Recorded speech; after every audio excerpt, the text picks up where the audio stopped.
Good morning. I'm Andy Myers at Weiss Research. I'm Jen Amos, and this is your morning market alert for Friday, January 28th. Stock futures are little changed as investors digest a reading of fourth quarter gross domestic product and another wave of corporate earnings. The Dow Industrials will start the day 10 points shy of the 12,000 mark, where it seems to be facing some resistance. The blue chip index hasn't ended a session above 12,000 since June of 2008. But it may take some direction from one Dow stock due out with earnings this morning, Chevron. We'll bring you those results after the opening bell. Investors are already reacting to a quarterly report from another member of the Dow 30 released after yesterday's closing bell. Microsoft posted a slight drop in profit compared to a strong performance a year ago helped by demand for Windows 7. But Microsoft's new Kinect video game device and Office software boosted overall revenue by 5%. Shares of Microsoft are slightly lower in the pre-market, but both ISI Group and FBR Capital raised their price targets on the stock following the results.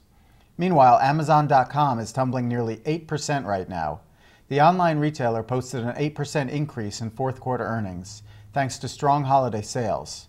But Amazon's operating margins came in below expectations, prompting Kaufman Brothers to lower its price target from $163 to $154 a share.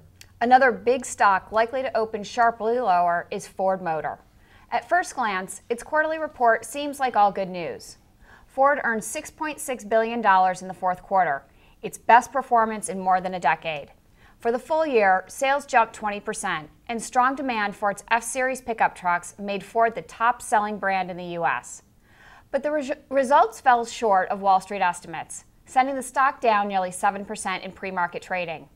Meanwhile, we have some M&A news in the telecom sector to tell you about.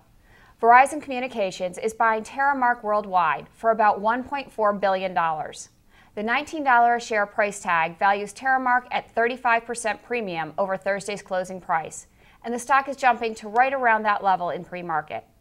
Investors are getting good news on dividends from three separate companies. Visa declared a quarterly dividend of 15 cents a share on its common stock. Sara Lee announced a special dividend of $3 a share, along with a 2-for-1 stock split. And J.M. Smucker said it will boost its quarterly payout by 10% to 44 cents a share. Smucker's board also increased the company's stock buyback plan by 5 million common shares.